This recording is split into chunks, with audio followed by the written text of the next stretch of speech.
Hi, everybody. Welcome to the Pittsburgh Sports Memories podcast. I am your host, Tim Hannon, and with me always is my dapper co-host. Dapper. I like that. Steve. I'm Steve Word. And today we're going to talk about a little experiment in Penguins history known as the X-Force.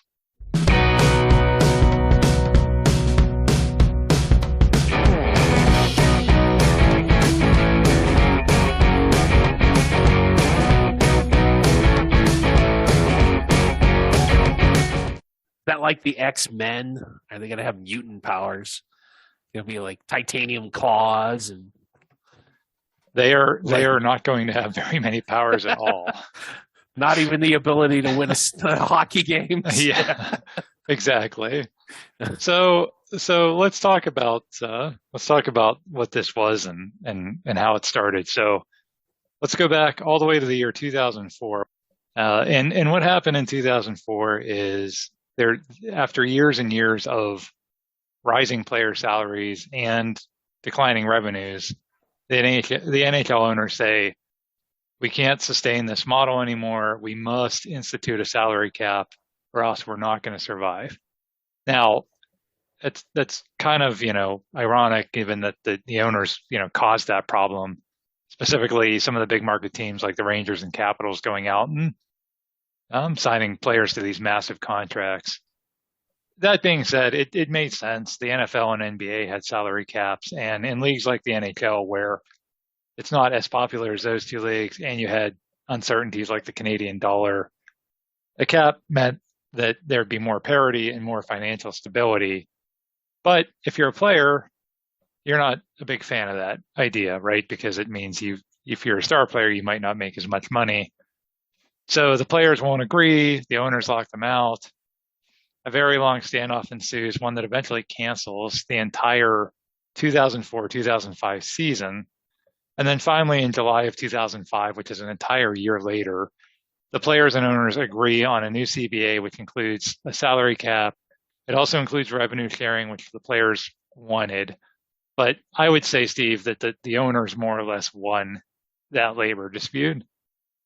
So, like, when you get paid in like Canadian dollars, which are called loonies, by the way, is that like monopoly money? Is that like real money? Can you go to the bank and turn it into like real money, or is that like crypto or something where it's not really real money, like the dollar? But no, I'm not to make fun of the Canadian dollar, which I think is worth more than our dollar now. But whatever that means. Monetary policy notwithstanding, this had to happen. The NHL was either gonna be this or the dustbin of history. So they made a wise decision, and I thought the NBA got a cap after the NHL. It was before them. It was before them. Yep. Okay. Well, then that's probably what did it. And I think that after this, they've kind of fallen into the third most popular league now. I think they've solidly kind of marked their place. Like it's NFL, NBA, NHL. So they're definitely solidly behind those two. So yeah, in terms of salary cap leagues, Major League Baseball probably still more popular than the NHL, but I have no stats to prove that. Regardless, when the league does come back, it's a very different entity than when the lockout started. The salary cap means that a bunch of those big contracts have to be bought out. And the general managers around the league, they're having to learn how to manage this new system of having a cap and a floor, right? Because that was another thing is salary floor. You have to pay a minimum amount of guys as well.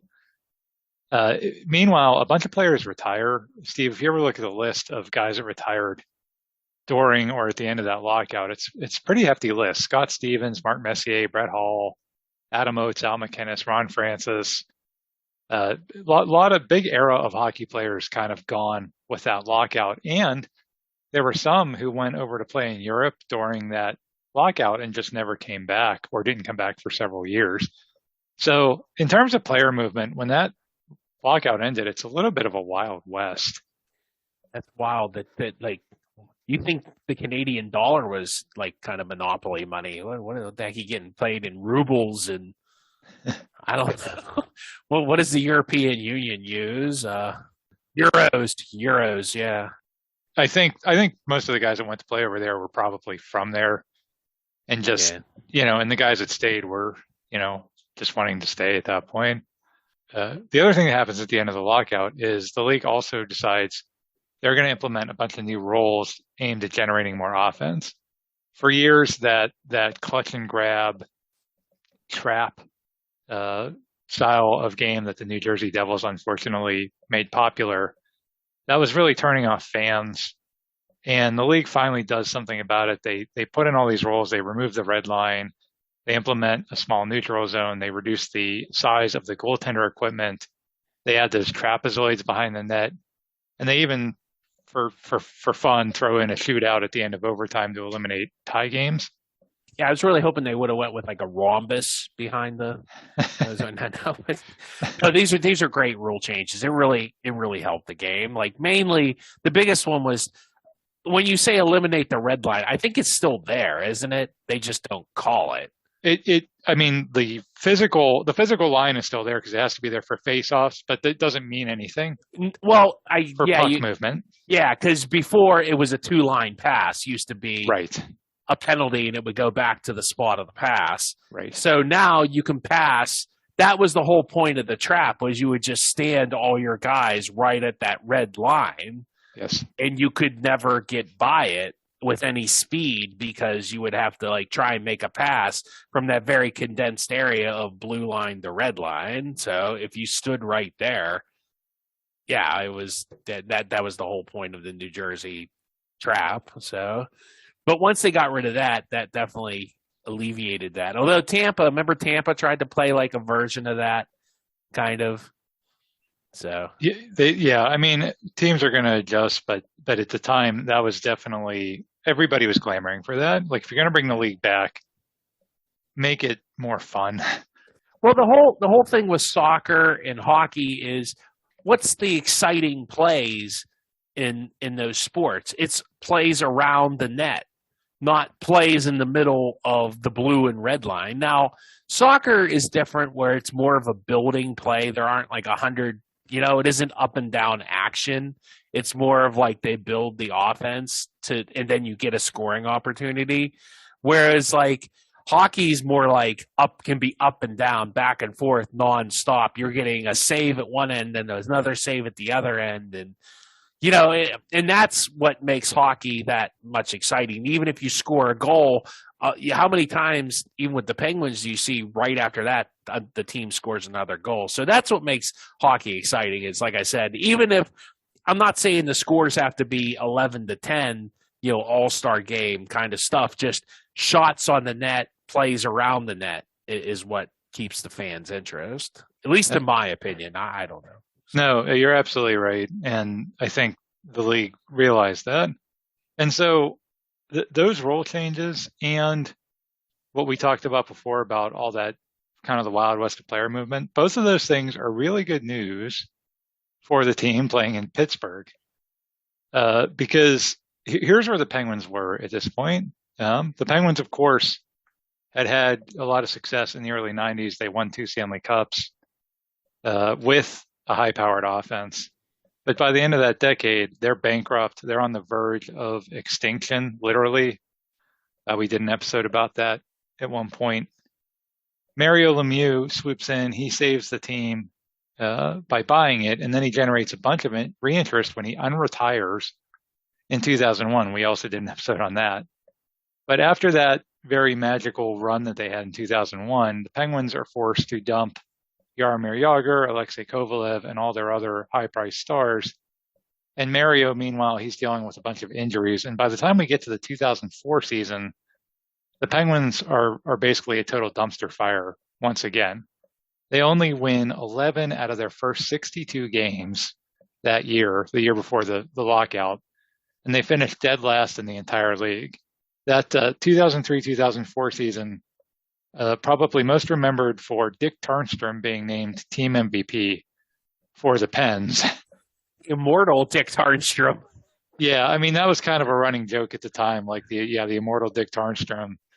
who had I'd say had a pretty good year that year. He's a defenseman, but I mean that was kind of where they were. Where Dick Tarnstrom was their best player, and really to add insult to injury, the Penguins lose out on Alexander Ovechkin in the draft lottery to the Washington Capitals, which really hurt.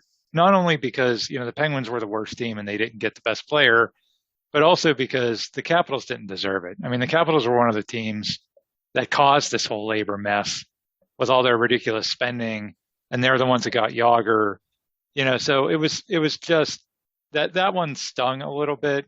Well, there's a what if, huh? We should have done a what if. What if the Penguins Ugh. win that draft and got Ovechkin? Maybe they still stink. They get Malkin, and they could have got Crosby. No, because Malkin was the same draft, Oh, that's right. Yeah, that's right. They got Malkin, instead of Ovechkin. but they would have had And Ovechkin and Crosby on the same line. right? A guy who loves to shoot and a guy who loves to pass. Yes. Ooh, talk about the perfect winger for Sidney Crosby. Just go stand on that dot over there, Ovi. We'll get you the puck. Yeah. Yeah, it doesn't happen. And you live by the sword and die by the sword because the reason that there was a lottery in the first place was because 20 years earlier, the Penguins had tanked their season to get Mario Lemieux, as we also did an episode about. So again, you can be upset about that, and I still am. But I mean, the Penguins are really the reason the lottery's in place to begin with. So at this point, I mean, the Penguins have no prospects of getting better because they're basically the Pirates at that point. They're relegated to a small market. There's zero hope of signing free agents. There's very little hope of retaining the players they have. And as we said, the best player they have is Dick Tarnstrom. So when the lockout comes, the Penguins are one of the franchises who basically welcomes it.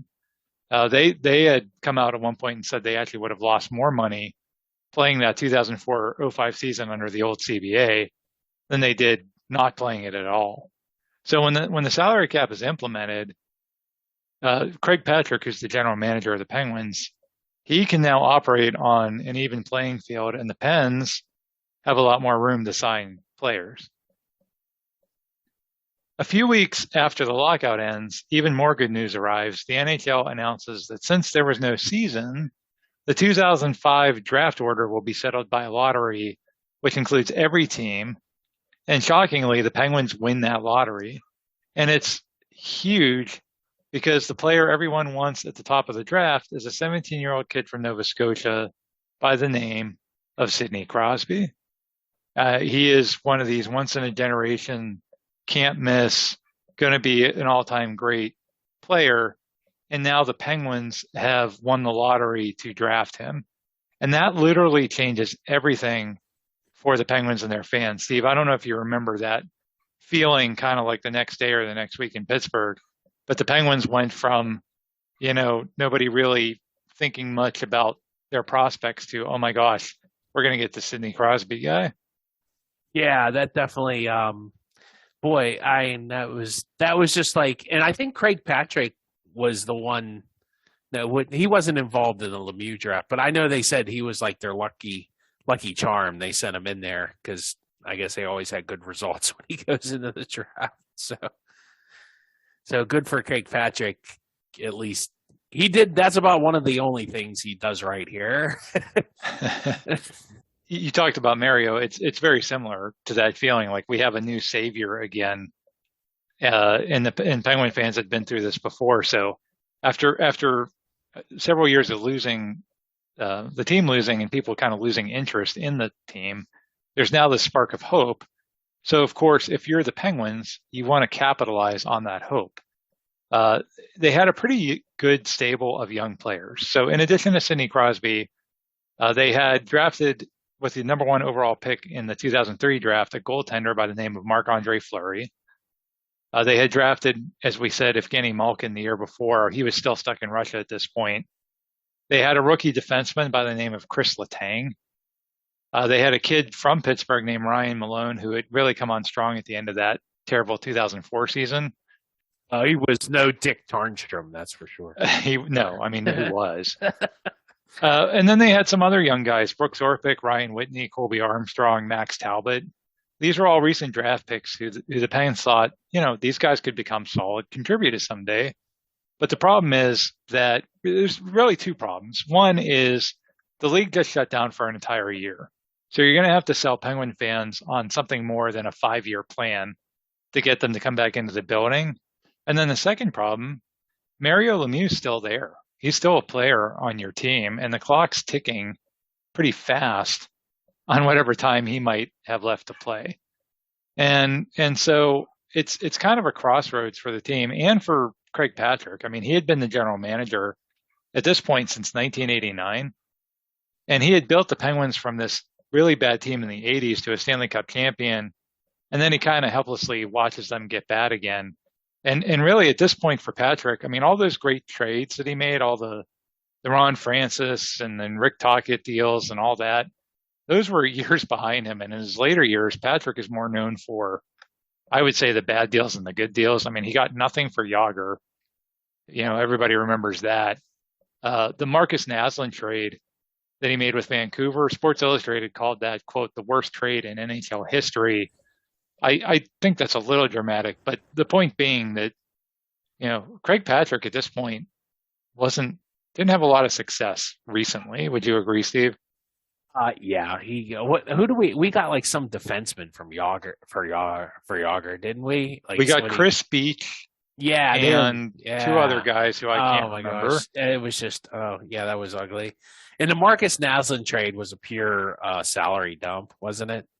I think they couldn't afford to pay him or something. I don't remember if it was a salary dump or not. I just remember that it was Naslund was pretty young at the time, and he went on to have a great career too. Right. Yeah. I think the thing that I remember about the Naslund trade, why I think the Sports Illustrated quote was a little dramatic, was because Naslund was a little disappointing here in Pittsburgh. He was one of those guys. He was kind of like Alexei Morozov, like one of those guys that you thought, well, you can see that he's really talented, but then he gets on the ice and he doesn't really do it. And you know, now did they give him enough time? Obviously not, because look what he did in Vancouver. But yeah, I mean, regardless, Craig Patrick, not known as a great GM at come 2005. So this is a chance for him to kind of revive his legacy as well. So given those factors, right?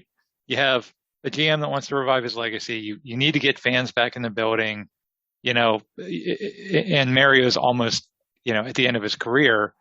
Like I said, you can't really sell people on, hey, we're going to be good in 4 years, right? So the Penguins do something really unorthodox. They go out and they attempt to build a team that can win right now. And that's possible because of the aforementioned salary cap and Wild West scenario. And the Penguins are one of the few teams not trying to shed players to get under the cap, right? A lot of these other teams are out there trying to buy out contracts, trying to make trades, trying to get under the cap. The Penguins, with Dick Tarnstrom as their best player, they have a lot of room to operate. And so they start making some moves that really raise eyebrows. And I'm going to walk through some of the moves they made. One of the first ones was they signed Mark Recchi.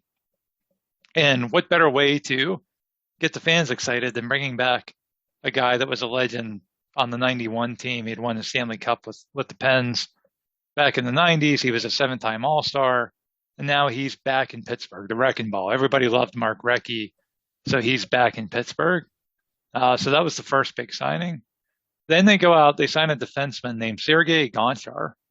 And Penguin fans were pretty familiar with Gonchar. He had spent 10 seasons with Washington and had competed a lot against the Penguins in both the regular season and a ton of playoff series. So everybody kind of knew who Sergei Gonchar was. He was a really good puck-moving defenseman. The Penguins, if you look at the eras of success in Penguin history, they always had good puck-moving defensemen. It's almost like the equivalent of the Steelers having like a dominant safety. You know, they had Larry Murphy when they won the Cup in 91 and 92. That really good 96 team that almost made it to the finals, they had Sergei Zubov. Some of the recent teams, you know, they had Letang. So Gonchar was a big signing as well. They went out, they also signed a guy named Andre Waugh, who was an enforcer who they kind of brought to protect the Stars. He had just won a Stanley Cup with Tampa Bay. They went out and signed Ziggy Palffy. Ziggy Palffy was a Uh, five-time All-Star. He was a great goal scorer. I mean, that guy was just he was. I don't want to uh, compare him to Ovechkin because he wasn't as good as Ovechkin, but he was he was horrible. He was horrible. well, let's talk about Palffy at this point. Yeah. I mean, because with the Kings, he played for the Los Angeles Kings, and the Kings actually tried to sign him back, but he wanted to go play with Mario Lemieux. Like he respected Mario Lemieux so much, he came to Pittsburgh for that reason, so he could play with Mario. And at this point in his career, I mean, again, guy was a great goal scorer.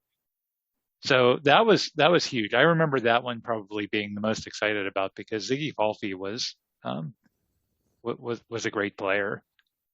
They went out and signed a goaltender named Jocelyn Thibault. That was actually a trade with Chicago to get Thibault. He was a veteran, probably most known for being the guy that Colorado traded to Montreal for Patrick Waugh after Waugh famously quit on the Canadiens. But he had some good seasons. He had actually just made an All-Star game 2 years before this. So that was a good, you wanted a goaltender. They had Fleury, but Fleury was still very, very young and still very raw. So if you're going to build a team of veterans that was going to contend now, you wanted to have a goaltender that was experienced, and that's what they got in Thibault. Lyle Odeline, Cornelius. Remember Cornelius, Steve? He Lyle Odeline was a gritty defenseman. The reason that we know him as Cornelius is because when he played for the New Jersey Devils, he and Matthew Barnaby, when Barnaby played for the Penguins, got in a very famous feud where Barnaby called him Cornelius from Planet of the Apes, and they were like insulting each other's wives. It was pretty ugly. But Matthew Barnaby's gone at this point, so Lyle Odeline comes to Pittsburgh. Guy was 37 years old, but he was a good leader, good locker room presence. He had been the first ever captain of the Columbus Blue Jackets. So if you have an expansion team and you pick this guy to be your captain, obviously that says a lot about his leadership skills. Penn slot, he probably still has something left. He'll be a good influence on the younger guys. And then last but not least, Oh no. Oh. they signed John LeClair. That's another one. That I don't know. This is like a contest between who's worth, him or Ziggy Palffy. I'm not sure which one was worse. John LeClair was a five-time All-Star, and he was, of course, best known for playing on the Legion of Doom line with Eric Lindros in Philadelphia. He was this guy that just killed the Penguins for years. He was huge. He would just stand in front of the net. You couldn't move him. And the Penguins signed John LeClair. And That's a great player in a clutch and grab league, Tim. It's a great player in a clutch and grab league. But do you see the problem with that philosophy? for sure, Yeah. for sure. I mean, so all these guys, that's a lot of guys to bring in one off season, right? I mean, they dramatically overhaul the roster and sign all these guys, and most of them are north of 30. LeClair specifically was 36. But, that doesn't mean that they're going to automatically suck. I mean, you have a lot of sports stars who are great after age 30. You think of like Tom Brady or LeBron James, and then even in hockey, Joe Sakic was the league MVP in his 30s. Nicholas Lidstrom won all 7 of his Norris trophies after age 30. So being in your 30s isn't a death sentence in hockey. And, you mix these guys in with Sidney Crosby and some of those younger players we talked about, and all of a sudden, you have some raised expectations. And then you still have Mario Lemieux, at the head of the whole thing. So now the Penguins have a hook to sell the fans on, right? All of a sudden, this is not a team that's rebuilding. This is a team that can win right now. And they decide that, they need to do some branding. And they come up with this. Amplified energy, devastating hits, captivating moves, and bigger things are lurking. You know the feeling. Encounter the experience. Join the X-Force October 25th for UPMC Penguins Team Calendar Night when the Penguins take on the Florida Panthers. The X-Force. You get a UPMC calendar. Do you still have it from like 2005? I do not have the UPMC calendar. I wonder who was on the UPMC calendar. Was it Jocelyn Thibault? It may have been. Dr. Zayas? No, I don't know. So yeah, they come up with this branding and they call these group of guys the X-Force. Why the X-Force? I have no idea. There was this trend in the 1990s where the letter X was very popular. You had, the X-Files and the X Games and Generation X. And even in Pittsburgh, you had a radio station called 1059 The X. So something about the letter X was very popular. Now, this was 2005, which wasn't quite the heyday of the letter X. It was past its prime. We're on the letter Y. But clearly, the Penguins marketing folks grew up in the 90s because they come up with this thing called the X-Force. It has no rhyme or reason, but it just sounds cool, and they can have the X like explode into a logo in that commercial. So that was the hook. And I gotta admit, I bought into it, Steve. I got season tickets that year. I was excited about the X-Force, and I thought, man, we're gonna have a good team. What did you think at the time? I thought the same thing. I thought they were going to be good. I thought they'd at least make the playoffs. So let's talk about how they did. I think our listeners are figuring out that my expectations and reality might have not quite lined up there, huh? Right. So the first game of the season, it's October 5th. It's at New Jersey. And what a great way to start. It's Sidney Crosby's debut. It's this new era of Penguins against the franchise whom the league literally made a bunch of rolls trying to stop. But the new rolls don't really faze Marty Brodeur a whole bunch. He shuts out the Penguins, and the Devils roll to an easy 5-0 victory. So trapezoid, smaller equipment, all that stuff trying to neutralize Martin Brodeur. He kind of figured out, how they have that line, the goal line that goes along the edge. He would skate before the puck got to that part, and you could still play, So, and you're not allowed to hit the goalie. I think that would. I'm not like one of these guys. Oh, let's bring back old fashioned fight style hockey. But if a goalie's going to go out that far, shouldn't he be legitimately allowed to be checked? I don't know. I'd be okay with that if it's Brodeur. I say if he's in the trapezoid, you're not allowed to hit him. If he's in the blue paint, you're not allowed to hit him. But if he's going to skate all the way to the edge like Brodeur used to do that to intercept the puck, then he's just like any other player at that point. But hey, that's just me and maybe a handful of Canadians that probably think that. So, so yeah, disappointing opening, losing 5-0. The Penguins dropped their second game as well in Carolina, but then they come back to the Mellon Arena to face the Boston Bruins. Fans were really psyched for this game. It's the first hockey game in Pittsburgh in 2 years. It's the debut of this new team. I actually took a grainy video from my seat at Mellon Arena that night of Crosby's first shift. We'll put a link to that on our website. And I took that video from my seat, kind of figuring, I bet this is the start of something special. And it starts out as a pretty special night for the Penguins. Mario Lemieux scores twice. Zygmunt Palffy scores. And then in the second period, this happens. Crosby looking. Loose in front. Still a loose puck picked up by Ricky. Shoots and scores. I think of Crosby. Crosby does get the goal. And Sidney Crosby has scored his first goal ever in a Pittsburgh Penguins uniform. Oh, slap me silly, Sidney. that was memorable, at least. It was. Crosby's first ever goal was a power play goal from Recchi and Palffy. The Penguins light up the scoreboard that night. This is exactly what we all wanted from the X-Force. Take advantage of these new roles, play that 1990s style of Pens hockey. The Penguins end up scoring 6 goals that night. They have a commanding 6-4 lead. in the third period. Everybody's going to celebrate, but Boston comes back. They score 2 goals to tie the game. And then former Penguin Glenn Murray scores the game winner in overtime, and the Penguins lose the home opener. It's really disappointing given the energy that night, but it also puts the Penguins at 0-3.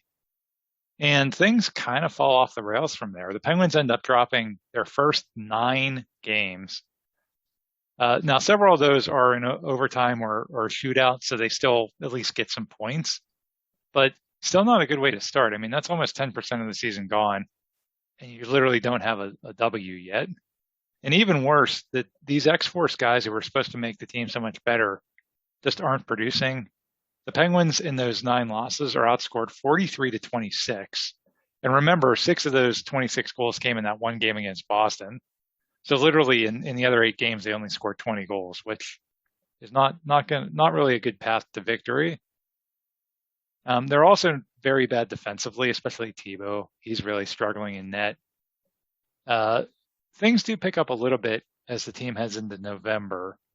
On November 11th, Crosby beats Josie Theodore of the Montreal Canadiens to win his first career shootout. And then November 16th, the Penguins are playing the Flyers. And in that game, Crosby gets 2 of his teeth knocked out by Darian Hatcher. And then later in the game, he gets high-sticked in the face. But don't worry, the referees do call a penalty. They call it on Sidney Crosby for unsportsmanlike conduct for being upset about his teeth being knocked out and a stick whacking him in the face. Because that's the NHL. It's a garage league. Well, and that's how they operate. I think his face got in the way of that stick. Yeah, I mean, why? What was his face doing there to begin with, right? Yeah. Why was his face even in Philadelphia? I don't know. Yep, and it's the start of a trend for Crosby. I think he realizes that night that the league is going to, unlike every other sports league, is going to do nothing to protect its stars. They would rather see thugs like Darian Hatcher take him out. So what can you do? Well, the best revenge is to do this. Now Malone protects and sails it ahead, and here's Crosby on a breakaway. The game on his stick. Scores!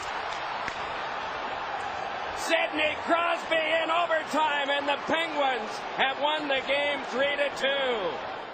Very nice. Very nice, beating Philadelphia in their own building in overtime. Yep. And that would be really a lot of like years long trends begin in this game. Crosby not getting protected, Crosby and the Flyer fans hating each other, and then Crosby, pretty much owning Philadelphia as well. So that all began in that very first game with Philadelphia. So pretty memorable. Another start to a rivalry happens on November 22nd when the Penguins play the Capitals. Sidney Crosby and Alexander Ovechkin face each other for the first time ever. That's the night before Thanksgiving game, which is always like a huge draw in Pittsburgh. If you've ever gone to that game, it's kind of a big party because people have off work the next day. Yeah, it's like a Wednesday night. Yeah, it's a weird. That's a big like drinking night too. It's bigger than, I would say, outside of New Year's Eve, which I always thought was amateur hour. That's probably that's an underrated night for whatever reason. It's the Penguins always want to play at home that night because again, people love just coming out. People are in a good mood, and people are in a good mood that night because Crosby gets the better of Ovechkin. He has a goal and an assist. The Penguins win 5-4. He also makes this really spectacular play where he throws a no-look pass to Palffy as he's down on one knee, and then Palffy beats Olaf Kolzig for the goal. Mark Recchi has a quote after that game saying this about Crosby and Ovechkin, quote, "Those two are really going to carry this game for a long time." How perceptive of the wrecking ball there. For sure. So at Thanksgiving, the Penguins are sitting at 7-9-6, which, I mean, if you think about it, Steve, 7-9-6 after that disastrous start where they didn't get a win until their 10th game, that's not terrible. Like, they could still salvage something here, right? Well, I don't know where do you know what standings they were? I don't know where they were in the standings, but I Yeah. mean, if you're hovering around 500, If you're in like playoff position by like, I forget if it's Thanksgiving, then normally you make the playoffs or something like that. It's something there's some weird like hockey thing like that. yeah, I mean, I just given how they started, right? If it felt like they were turning things around, they'd brought a bunch of guys together who hadn't played together before. Maybe the team just needed time to gel. Maybe they could keep that momentum going, right? Right? Hopefully, maybe. No. The answer was no. Between Thanksgiving and Christmas, the Penguins play 13 games and lose 12 of them. That's going to be a problem for. Yeah. Yes. So whatever flicker of hope was there after some of those November games flame out pretty quickly in the December snow. On December 15th, head coach Eddie Olczyk is relieved of his duties. The Penguins promote Michel Therrien, who was coaching their AHL team in Wilkes-Barre Scranton. He is brought in to be the replacement at head coach. And also in December, Mario Lemieux is admitted to the hospital for an irregular heartbeat. No one realizes it at the time, but Lemieux will never play another game in the NHL. The other X-Force veterans aren't really picking up the slack in his absence. Leclerc, Odeline, Andre Wall, all those guys are doing nothing. Thibault, by this point, had been replaced as the starting goaltender by Marc-Andre Fleury. And in January, he undergoes surgery to repair torn cartilage in his left hip. So that's the end of Jocelyn Thibault and his time as a starting goaltender in Pittsburgh. On January 18th, the Penguins get just absolutely shocking news. Ziggy Palffy retires at the age of 33.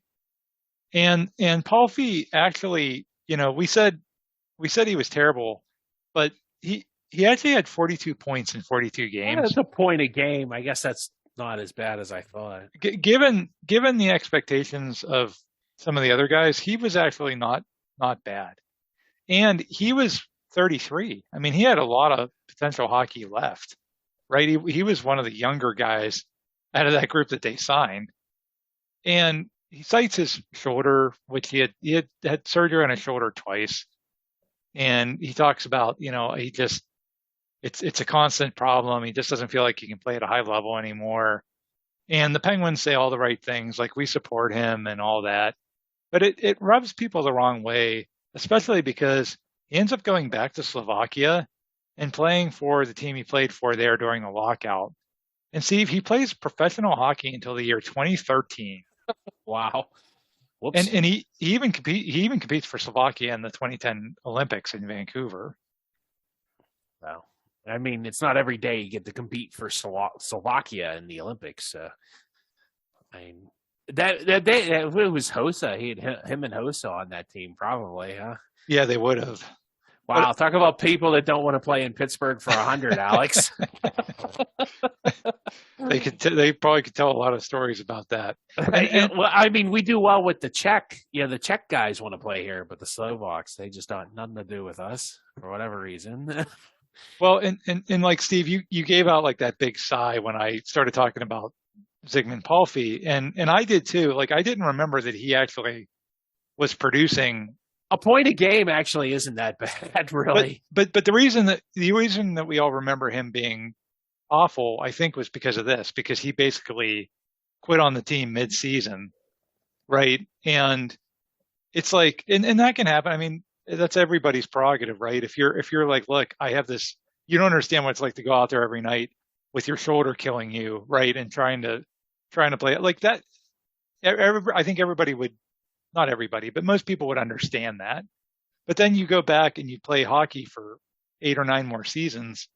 In Europe, it's like, okay, you just quit. You just didn't want to play for the Penguins. And that's why I think people really don't remember Palffy very warmly. You got to do what you got to do. When Slovakia calls, you listen. So. About a week later, the dominoes just keep falling. Mario Lemieux announces his retirement for a second and final time. And I think Steve, I think he probably knew back in December that he wasn't going to be able to play anymore. But he announces this the week that the Steelers are playing in Super Bowl 40 in Detroit. And I think that was intentional. I think he literally waited until he knew. But he was just distracted. It'll never get covered. Yeah, I don't think he wanted a lot of fanfare.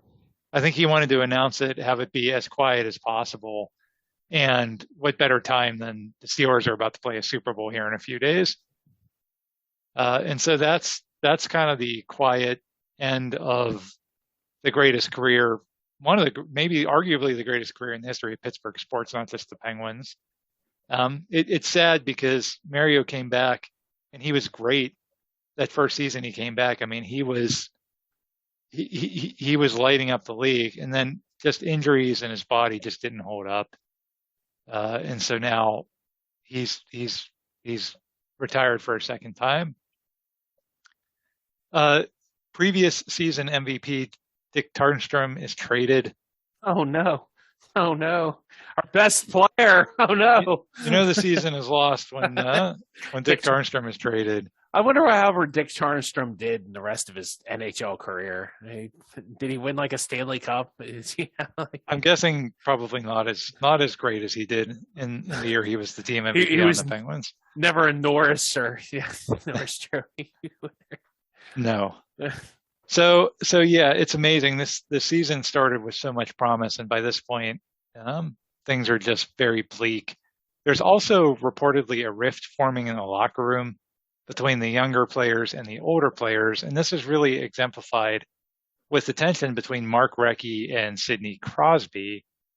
Crosby back then argues a lot with referees, and Recchi supposedly did not think that a rookie had earned the right to do that.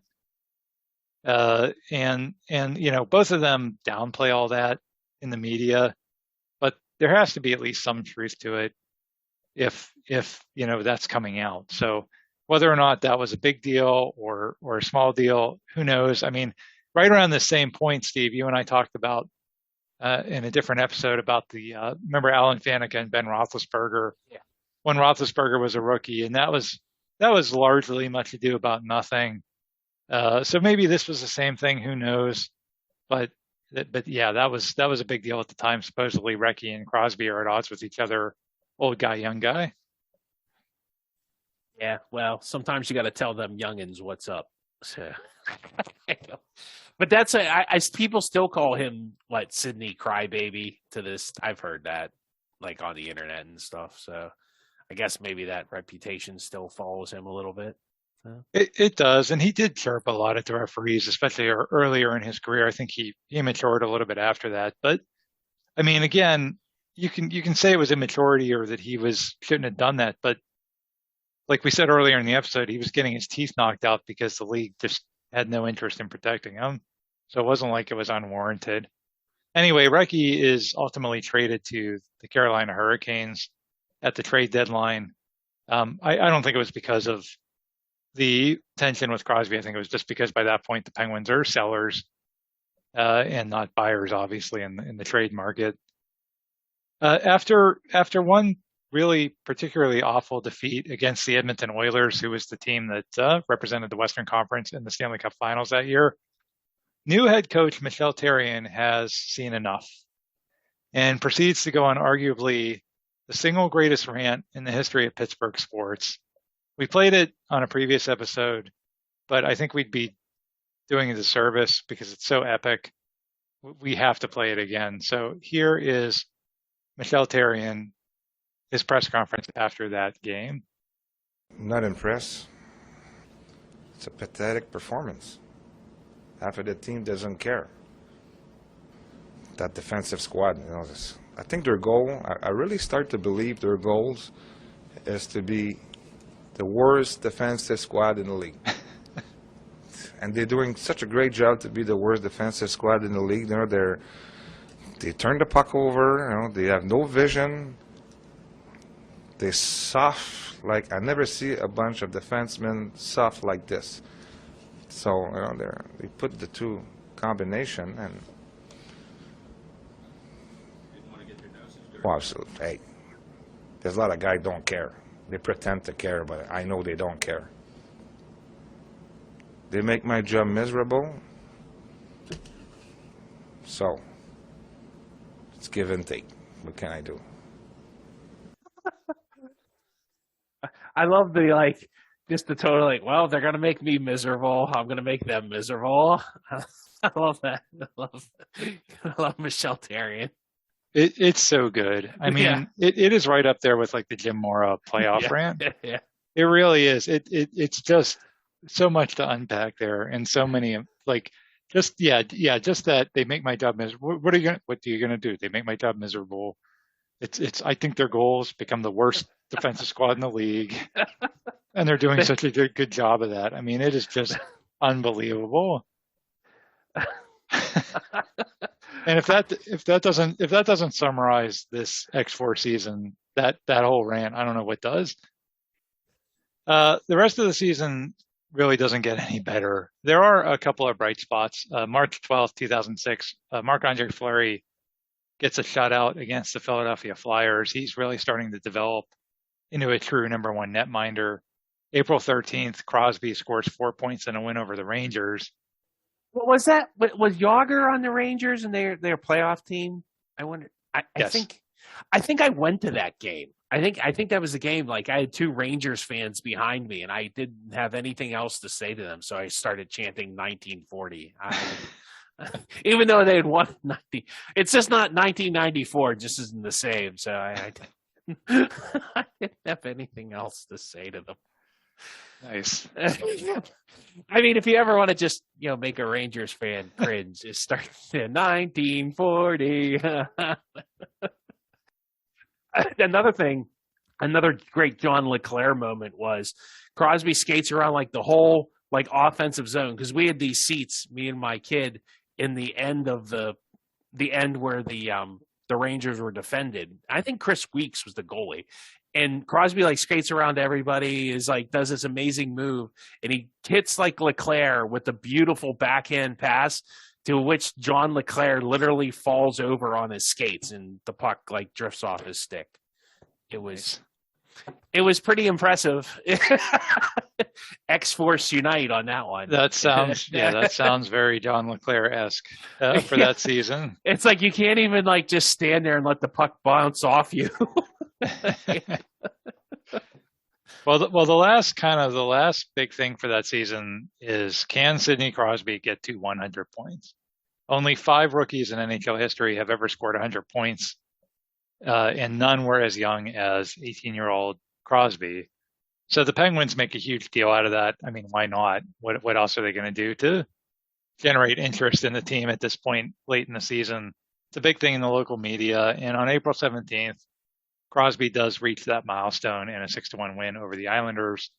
He finishes with 102 points. To this day, that's still 5th all-time for a rookie. He does, however, lose out on the Calder Trophy for Rookie of the Year. That goes to Ovechkin, who has 106 points. So, like I said, the rivalry really begins early for those two. The Penguins finished the season, Steve, with 22 wins. Out of 80. Wow. Out of 82 games. That's good for worst in the Eastern Conference. So the year before the lockout, the Penguins finished last in the Eastern Conference. They go out, they build this X-Force, they sign all these players, they have Sidney Crosby, they have these younger guys that are more developed now, and they finish in last place in the Eastern Conference again.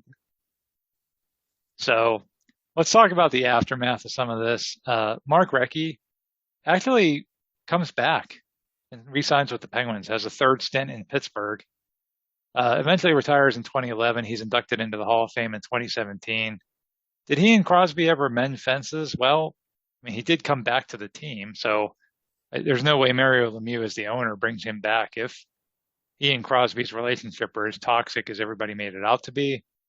That being said, fast forward to August of 2020, when the Penguins fire assistant coach Mark Recchi after a dismal playoff showing against Montreal, and there's speculation, even at that point, that Crosby's the one that pushed for the firing. So who knows? Again, a lot of behind stuff we don't know that goes on behind closed doors. Andre Waugh, he eventually goes back to Tampa. He retires in 2009. Lyle Odeline retires after that season and actually settles in Pittsburgh.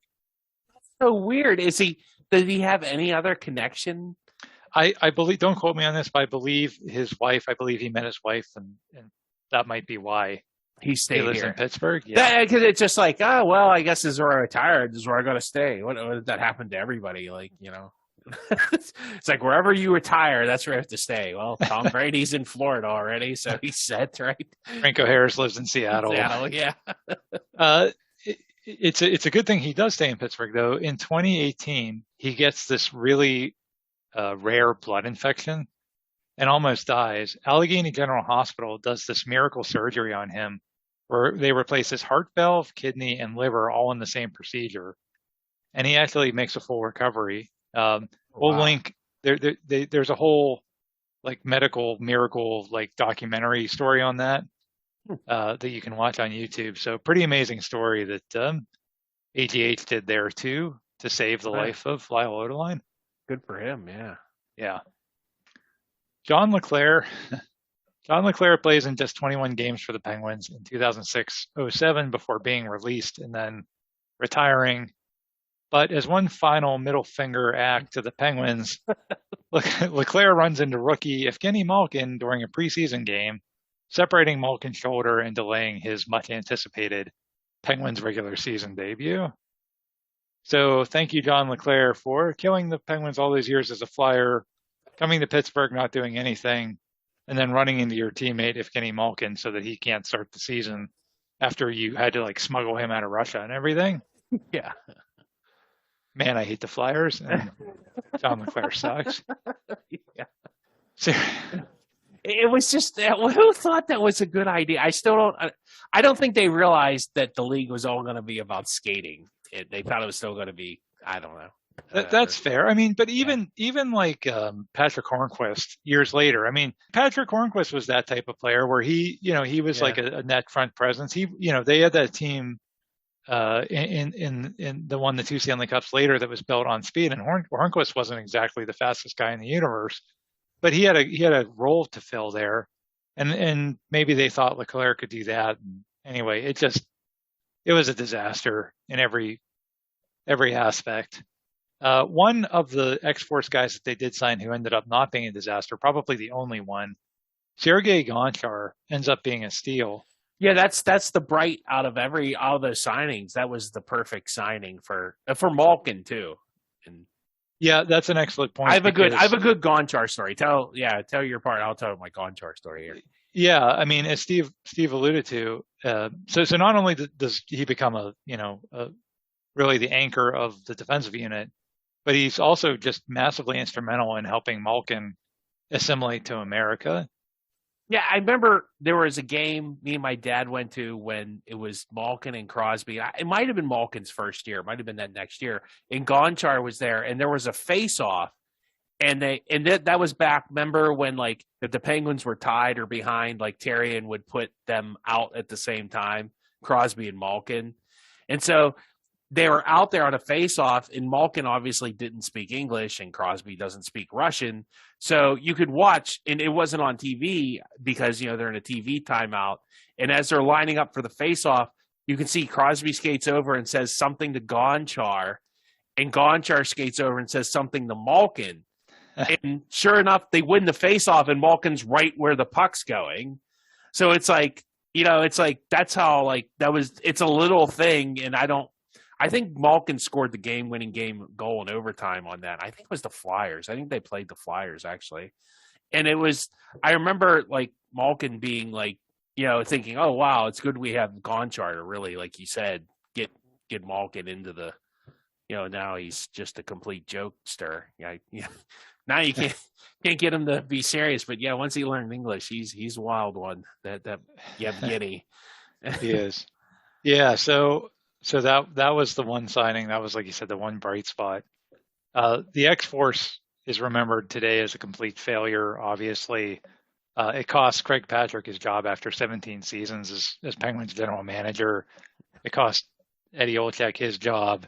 Mario retires. I mean, it's just a total disaster. But off the ashes of the train wreck, the Penguins end up building a dynasty. Ray Shero is hired as the new general manager, and Crosby and Gonchar and Fleury, Malone, Therrien, a bunch of the other guys from this team would just 2 years later, 2 years after the disaster of finishing last in the Eastern Conference, lead the Penguins to the Stanley Cup Finals, and then 1 year after that, hoist the cup for a third time, defeating the Detroit Red Wings in a 7-game series. So they made was that the year they made so the next year they made the playoffs, or? So yeah, the next year they made the playoffs. They were eliminated and lost to Ottawa in 4 or 5 games. Yes. That's unbelievable. They went from worst team to making the playoffs to making the final and then winning the cup. That's right. Yeah. Yeah, and that's amazing.